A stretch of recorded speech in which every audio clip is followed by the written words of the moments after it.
今日呢條片係我收到一個本地外賣小哥嘅投稿，佢話呢單經歷係佢跑外賣3年幾以嚟最邪、最解釋唔通，亦都係最唔想同外人講嘅一件事。好多人以為廣州熱鬧繁華，夜夜燈火通明，根本就唔會有啲古靈精怪嘅事。但係只有喺深夜返工嘅人先至會知道嗰啲真真正正發生喺繁華背後嘅故事。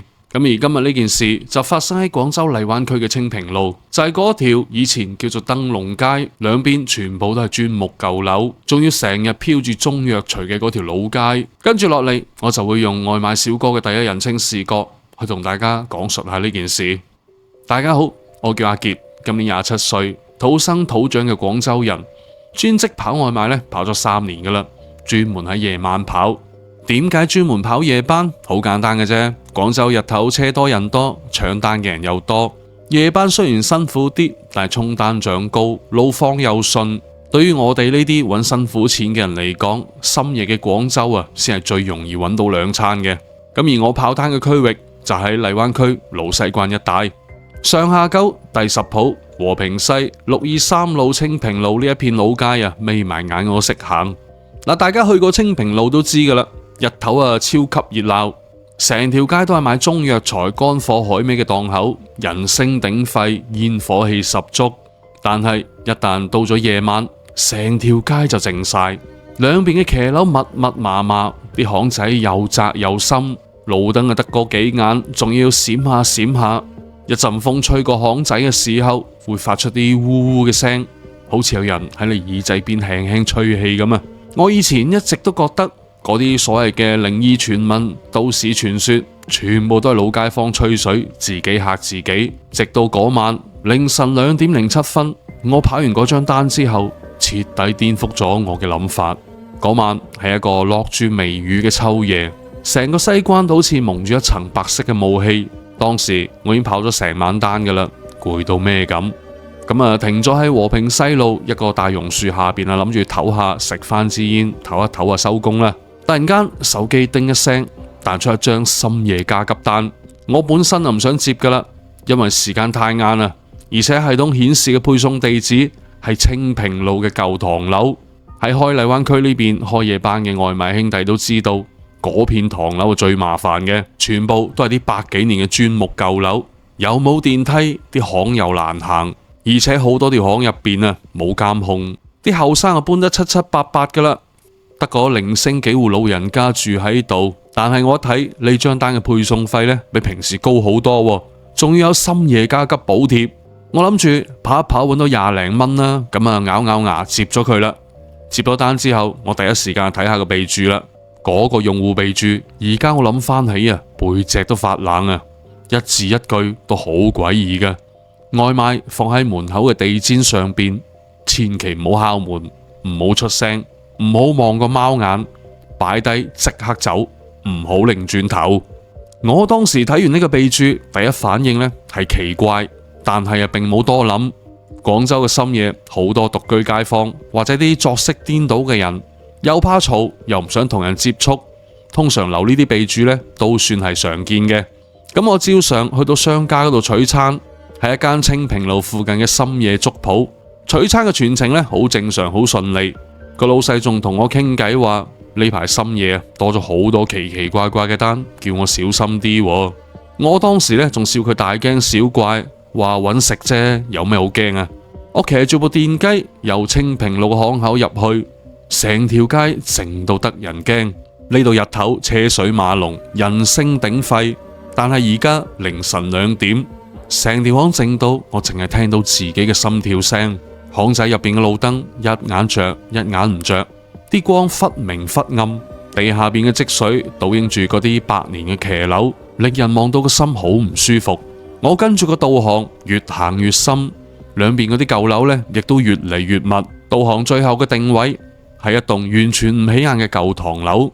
呢棟樓真係好舊啊，外牆已經開始剝落，隱隱約約見到啲紅毛泥磚。1樓嘅防盜門已經爛晒噶啦，淨係見到一條好窄嘅樓梯通上去，而且係冇燈嘅。我抬頭望一望，成條樓梯黑掹掹。其實當時我已經有啲劣噶啦，但係諗住張單唔接都接咗啦，唯有硬住頭皮上啦。我左手拎住外賣，右手打開手機電筒，慢慢一步一步行上樓梯。呢個樓梯真係好窄啊，淨係夠一個人打側行。咁而啲台階磨損得好犀利，濕立立，踩上去仲有啲跣腳添啊！最詭異嘅係，我一行上2樓就聞到一陣好特別嘅味道，唔係霉味，唔係積水味，而係一種好淡好舊嘅檀香味。而家係凌晨2點，我諗冇乜人會喺呢個鐘數燒檀香吧。但係我越往上行，呢陣味就越重。我當時就已經有啲驚噶啦，不停喺度安慰自己，應該係啲街坊呢臨瞓之前裝香，啲味道呢殘留喺個樓道度嘅啫。嗱，呢棟樓得4層高嘅啫。行到上3樓嘅時候，我突然間聽到我身後傳嚟一陣好輕好輕嘅高踭鞋聲。嗱，我而家諗翻起，我真係唔係聽錯嘅，因為啲聲好清晰，好規律。我行佢又行，我停佢又停。我唔夠膽擰轉個頭，因為我突然間諗起頭先嘅備註。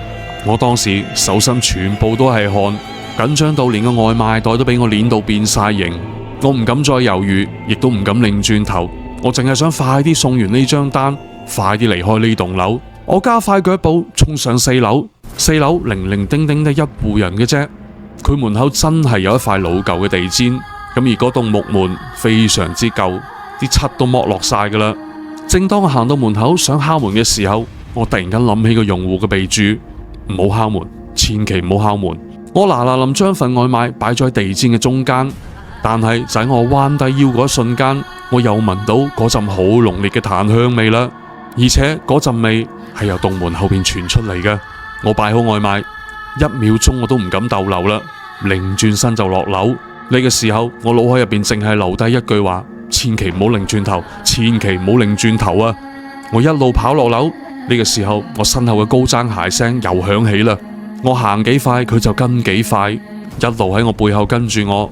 當我行到1樓，見到個門口嘅時候，突然間我耳邊隱隱約約聽到一把好溫柔、好細聲嘅女人聲：你擰轉頭睇下。嗰把聲好輕、好柔，而且完全唔似壞人嘅聲音。但係當我聽到呢把聲之後，我成個頭皮瞬間發麻，2隻腳馬上發軟蹄。我一撲一碌咁衝出個樓梯間，嗱嗱臨衝上我部電機。即刻撻着部車，走夾唔唞咁離開咗嗰條巷。我印象中呢條巷一啲都唔長，但係出到清平路口嘅巷口嘅時候，我發覺個天開始蒙蒙光啦。呢個時候我睇下部手機，已經係凌晨嘅5點半。我咩都冇諗，坐喺巷口嘅大麻石上邊，我已經唔記得我喺度平復咗幾耐，食咗幾支煙。呢個時候我先諗起係要確認張單，但係當我打開部手機諗住撳確認送達嘅時候，我成個人漚住咗啊！我啱啱先送完嗰單有加急有高補貼嘅訂單，直頭憑空消失咗。訂單記錄、配送軌跡、用戶地址、備註內容乜都冇，喺成個系統入邊完全揾唔到呢張單嘅痕跡。我當時以為手機出問題或者系統出錯啦，馬上重啟 APP 刷新頁面，反反复复揾咗10幾分鐘。喂，大佬，真係冇。第日返工，我同幾個跑咗10幾年夜班嘅老騎手大佬傾偈，講起尋日呢件事，啲大佬聽完之後嘆咗啖氣，同我講啦：你都算運氣好噶啦，冇出事。佢哋又話啦，清平路呢片舊樓呢，以前係叫燈籠街，舊陣時呢就係嗰啲老嘅棚戶區嚟嘅。唔單止係佢，好多騎手喺呢邊做夜更呢，都會遇到呢咁嘅怪事。呢件事發生咗之後冇幾耐，我足足病咗1個禮拜。我唔知到底係嗰晚淋雨，定係因為其他原因。我淨係知道從嗰晚開始，我再都唔敢跑呢片區域啦。揾食雖然緊要啫，但係我覺得自己條命仔啊仲緊要。嗱，以上呢就係我哋今日嘅粉絲投稿，一段發生喺廣州荔灣區老西關嘅真實經歷。好多人其實唔相信呢個世界上有鬼嘅，因為佢哋未親眼見過，但我都希望你哋呢一世都唔好見到佢哋，因為好多嘢只有親歷過嘅人先知道個中嘅恐怖。如果你都遇過啲古靈精怪嘅事情，歡迎喺後台投稿俾我，睇下有冇機會講出嚟俾大家聽啊！